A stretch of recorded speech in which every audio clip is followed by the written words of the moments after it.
Marina's desperate quest collides with Daniel's dark past on Iron Island. As a pulsating portal awakens ancient forces, time shatters and destinies blur. In one heart-stopping moment, secrets ignite while reality teeters on the brink of oblivion. Brace for the ultimate crossing. Step into deep abyss. Marina Holt. An oceanographer and determined researcher, Marina is the story's protagonist. Driven by curiosity and a deep desire to uncover the mysterious secrets of Iron Island, she evolves throughout her journey, from a skeptic overwhelmed by inexplicable phenomena to the guardian of an ancient energy. Her inner strength and transformative experience make her the linchpin in bridging the past with an uncertain future. Daniel Rios. A naval engineer with a haunted past, Daniel accompanies Marina on the mission to Iron Island. Once directly involved in the island's enigmatic experiments, his quiet demeanor and sporadic silences hint at long-held burdens and secrets. As the narrative unfolds, his ambiguous fate and deep connection to the island's history add layers of mystery and tension to the expedition. In June 1983, the Sikorsky helicopter hovered over the calm waters of the South Pacific. Inside, naval engineer Daniel Rios, 34, stared intently at a small dark blot on the ocean, the remnants of the abandoned research base on Iron Island. Next to him, oceanographer Marina Holt, 29, crossed her arms, suspicious. It was her first trip there, but something in the way Daniel remained silent made her uneasy. The island did not appear on any common civilian map. Only old military records knew of its location. It was a volcanic reef, isolated, surrounded by steep cliffs and low-lying forest that enclosed what had once been a mining station and geological study site. The Australian government intended to reactivate part of the infrastructure to install seismic sensors, and Daniel, the only surviving member of the original team, had been summoned to supervise the operation. But he had hesitated until the very last moment. "We'll land in 5 minutes," the pilot announced. Marina tightened the straps of her backpack, trying to appear calm. "You've been here before, haven't you?" she asked. Daniel nodded but quickly averted his gaze. "Only once. 13 years ago. I left on the last boat before the blackout." "Blackout?" Daniel said nothing more. The helicopter began its descent, and as they neared the clearing where they would land, Marina noticed something odd. The palm trees were tilted as if a force had dragged them into the depths of the jungle. The wind there seemed to swirl in invisible vortices. On the beach, a rusted sign swayed, its letters nearly illegible: "Restricted Property, Decommissioned Facility." A chill ran down Marina's spine. And for the first time in years, Daniel wished he could have refused this mission. The helicopter landed with a muted thud, and the sound of the blades cutting through the air quickly faded away. The island, marked by its dense vegetation and the weight of its history, seemed to welcome them with a silence that grew heavier by the second. Daniel was the first to disembark, his leather boots striking the damp sand. Marina followed, though her legs trembled slightly. There was something about the island that made her uncomfortable. "Here it is," Daniel murmured, pointing to a building rising in the middle of the clearing. It was an aging concrete structure with narrow windows and a rusted iron door. The observation tower, once used for monitoring the waters, was now covered in moss and lichens. Marina examined the building with caution. The island exuded a strange presence, as if it were waiting for something. The trees' shadows swayed softly in the wind, yet no breeze brushed against their skin. The place seemed abandoned for decades, yet at the same time, it still felt alive. As if something was watching. "Is this where it all happened?" she asked, forcing her voice to remain steady. Daniel nodded without looking at her. He was lost in his own thoughts. Suddenly, a strange feeling pervaded the air, and Marina sensed that there was more to the landscape than met the eye. The vegetation appeared denser, taller than she recalled from her old photographs. The trees were arranged in a pattern, almost geometric, and the ground was covered by a thick layer of moss that muffled their footsteps. They proceeded toward the entrance, pushing open the creaking iron door. Inside, the air was heavy and stuffy, the smell of rotten wood and mold mingling with the salty breeze from outside. The main room, lit only by the faint light slipping through cracks in the walls, was filled with old equipment. Rusted metal benches, archaic-looking computers, and disordered tables were scattered all around.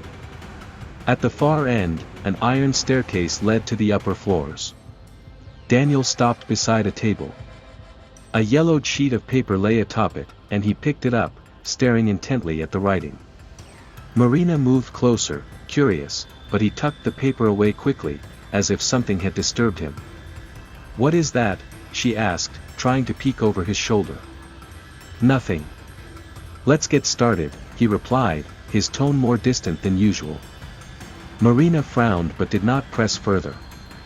They needed to complete the analysis and leave as quickly as possible, before the place swallowed them whole with its dark weight.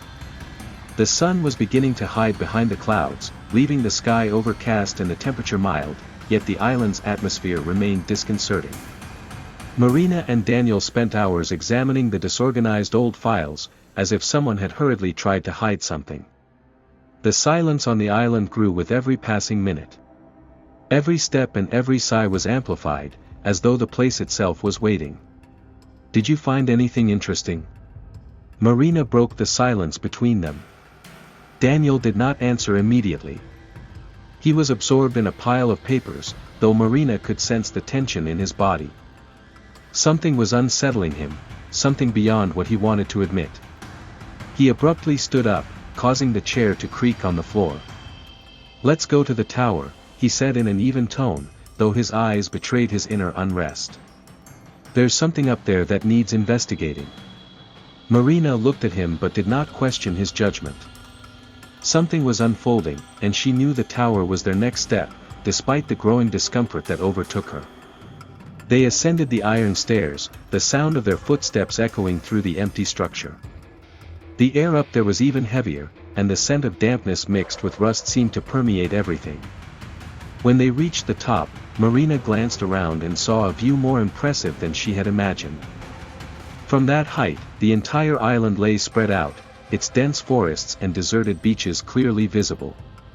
But what caught her attention was an old lighthouse in the distance, nearly hidden by the vegetation. Something about it felt off. "What's happening?" she asked, watching as Daniel became immersed in a small control table where old equipment still flickered with weak lights. He did not respond immediately. Instead, he moved closer to an old panel with faintly blinking lights. His fingers cautiously pressed the buttons as if he knew exactly what he was doing, yet feared triggering something unforeseen. Marina stepped forward, a chill running down her spine. The atmosphere was growing denser, and the sensation of being watched was palpable. The wind seemed to have completely stopped. There were no sounds from the forest, not even the rustle of leaves. The only audible noises were their own labored breaths and a distant, almost imperceptible low humming sound coming from the direction of the lighthouse. At last, Daniel stepped back from the panel, his face pale. "We have to go there," he said, his look determined, yet laden with something Marina couldn't quite place. She looked at him, still confused, but sensed that her curiosity was about to lead them into something they were unprepared to face. The path to the lighthouse seemed longer than it should have, as if the island was distorting both time and perception.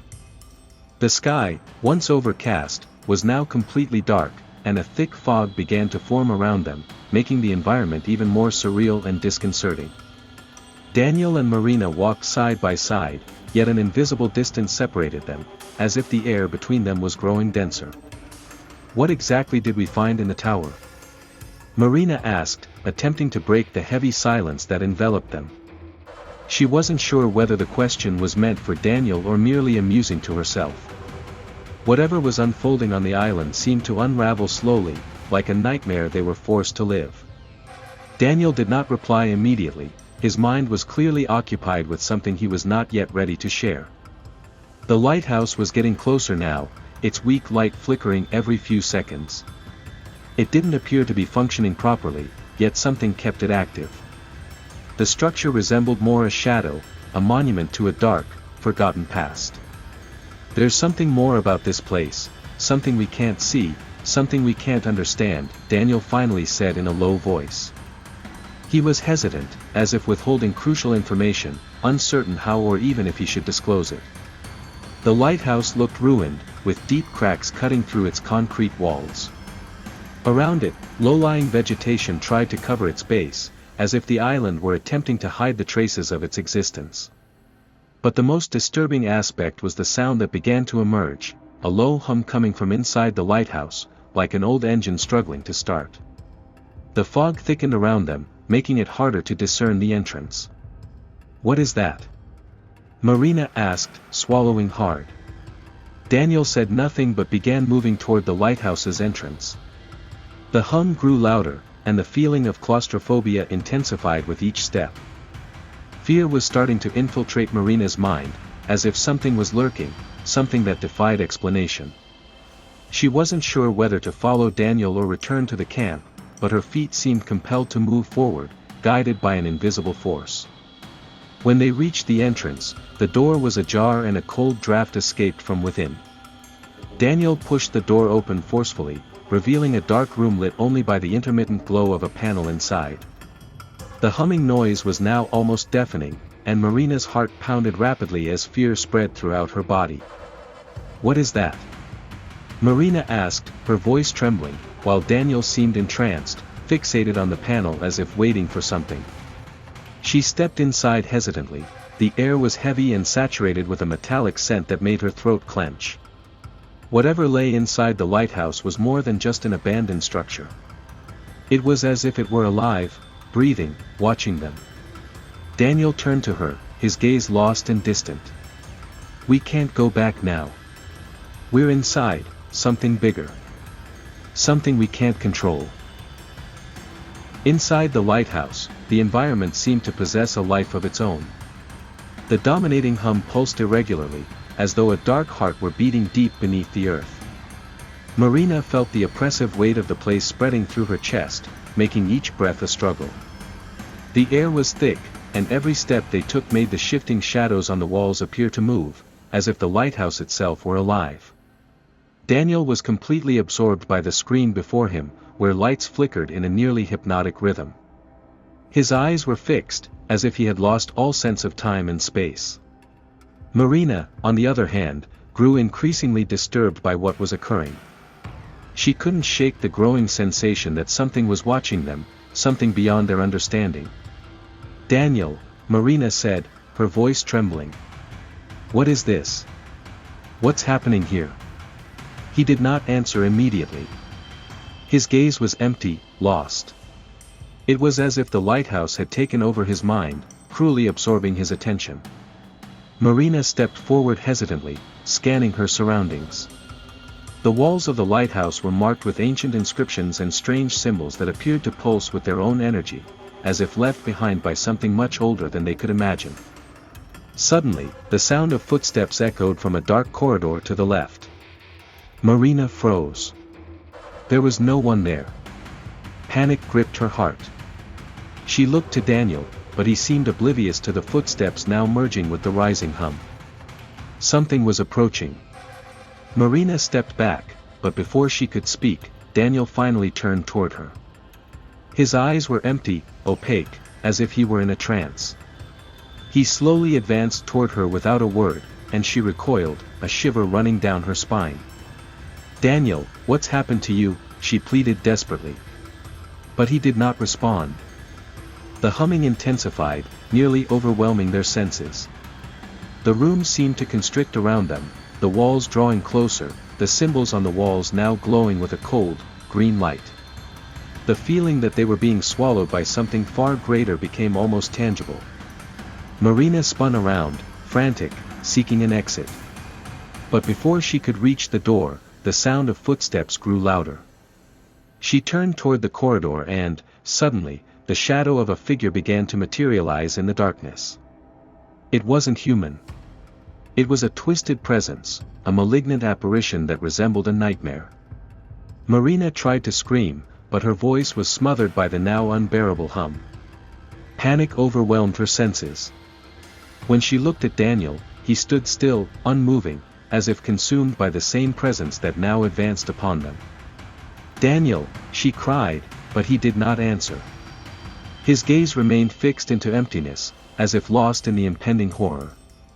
The shadowy figure drew even nearer, and Marina's throat tightened. She realized there was no more time. The lighthouse was no longer just an abandoned structure, it had become a prison. And they were trapped inside, with no means of escape. Marina could no longer distinguish reality from hallucination.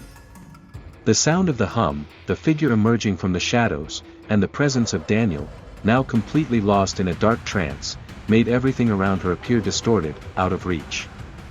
Somehow she was alone, surrounded by a presence that defied description. The shadowy figure advanced with a terrifying calm, its silent, deliberate steps echoing in the stillness. Its body seemed to stretch and contort, as if formed from pure darkness, a living essence taking shape before her. Marina knew that something dreadful was about to happen. It was a sensation of impending death, though not a physical one.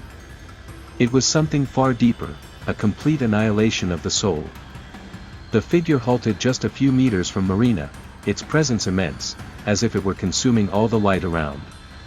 It did not move or speak. There was only an absolute void between the figure and Marina, a distance that felt infinite. The air grew thick, and Marina's breathing became labored. Whatever it was observing her, examining every facet of her being. She took a step back, but her feet refused to move as they should. The ground seemed to cling to her, as if the lighthouse itself had begun to transform into the very flesh of whatever encircled her. There was no escape. The fear was so tangible it could almost be touched. "Daniel," she screamed, but her voice sounded distant, muffled by the pulsating sound that now dominated her entire body. There was no more response from him. He stood there, his gaze fixed on the figure with an empty expression, as if he were being led by something beyond his control. Marina looked toward the door behind her, yet she couldn't bring herself to move forward. Fear and despair paralyzed her. Then the figure stepped closer. It was nearer now, and Marina could feel the weight of its presence pressing against her skin, as if reality itself were being distorted around her. "What do you want from me?" she whispered, uncertain if a response should be expected. But the figure remained silent, merely drawing ever closer. With supernatural swiftness, the figure extended a hand, a black shadow that seemed to devour the light. When it touched Marina, a shock surged through her entire body, as if her very essence were being ripped away. Her vision clouded, and she collapsed to her knees on the cold floor of the lighthouse. But she did not die. Not yet. She felt her soul fragmenting, parts of her memory and consciousness being torn away. There was no physical pain, yet the sensation of being unraveled was unbearable. It was as if the very notion of who she was being dismantled, piece by piece. Marina tried to resist, tried to scream, but her voice would not emerge. All that remained was the hum, the immense pulsation echoing from within the lighthouse, from deep inside her own mind. She knew she was not alone at that moment, but she also knew there was no hope left for escape. The last thing she saw before losing consciousness was Daniel. He was staring at her with empty eyes, as if he no longer recognized her. It was as if she had gradually vanished, ceasing to exist for him, for everything. The sun had already begun to set when Marina regained consciousness. The chill inside the lighthouse had intensified, and her vision was blurred, as if she were looking through shattered glass. She rose slowly, feeling pain, not from any physical injury, but from something much deeper. Something that marked her soul. The lighthouse was silent now, yet the hum still resonated in her mind, a presence that seemed to emanate from within her very being. Daniel was no longer by her side. She looked around, desperate. The shadowy figure was gone, but the void it left still lingered in the air. The space around her felt darker, more confined. She stood and began to walk aimlessly, yet with the persistent feeling that something was waiting for her. The stairs creaked under her footsteps, as if the lighthouse itself were alive and in despair. With every step she took, the environment seemed to distort further, the walls elongating and the corridors narrowing, as though the lighthouse were closing in on her. Marina reached the top of the lighthouse and peered out the window. The view was hazy, the sunlight merging into an orange blur. But what disturbed her most was the sight of the island below. The waters around it seemed turbulent, as if something were moving in the depths. And something, a shadow, was emerging from the water, heading toward the shore. A chill ran down her spine. The shadowy figure, it hadn't been a hallucination. It was real, and now it seemed to be coming for her. The island, with its rocky outcrops and dense vegetation, appeared almost sentient, as if it had its own pulse, as though it were breathing, waiting. I need to get out of here, Marina thought, yet an overwhelming sense of powerlessness seized her body. There was no escape. The lighthouse had become a prison, and she was trapped, without Daniel and without any certainty of her own sanity. Glancing one last time at the horizon, Marina descended the lighthouse stairs. She no longer knew what she was searching for, nor what she wanted, but something was pulling her toward that shadow. Something was calling her from the island. When she reached the ground floor, a figure appeared before her. It wasn't Daniel, but someone she did not recognize. It was a man, tall and worn in appearance, with eyes that seemed to see right through her. He stood by the entrance of the lighthouse, as if waiting. "Do you know what's happening?" she asked, her voice faltering. The man simply observed her in silence. For a moment, it seemed he was weighing her words. Then he spoke, his voice rough and measured. "The lighthouse chooses who stays. And who leaves." Marina felt the weight of those words. The island, the lighthouse, everything was interconnected in a way she couldn't comprehend. But one thing was certain, whatever was happening was beyond her control. The figure stepped back, giving her room to leave, yet his presence still lingered in the air. He seemed a part of the island, a part of the lighthouse, a shadow, a reminder of what lay in wait. Hesitantly, Marina stepped toward the door. The impulse to leave was stronger than ever.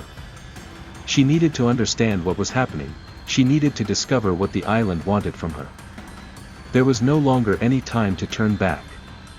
With one final glance at the man and the darkness beyond the lighthouse, Marina plunged into the unknown, toward the island and the mystery it harbored. Marina continued along the uneven trail cutting through the wild vegetation of the island, her heart pounding with every step. The feeling of being watched persisted, as if the twisted trunks and withered branches themselves whispered ancient secrets. The moonlight, filtered through heavy clouds, offered only a faint glow, turning every shadow into a possible omen. She knew that the island was not an inert space, it reacted to the emotions and unease of its visitors, and it seemed determined to test her sanity. As she walked, Marina recalled the mysterious man's words from the lighthouse chooses who stays. And who leaves. Those phrases echoed in her mind, intensifying the feeling that nothing here was accidental. Every sound, every rustle of leaves, heightened both her fear and her resolve to unravel the enigma of this place. Reaching a more open section of the island, she came upon an old remnant of the military installation.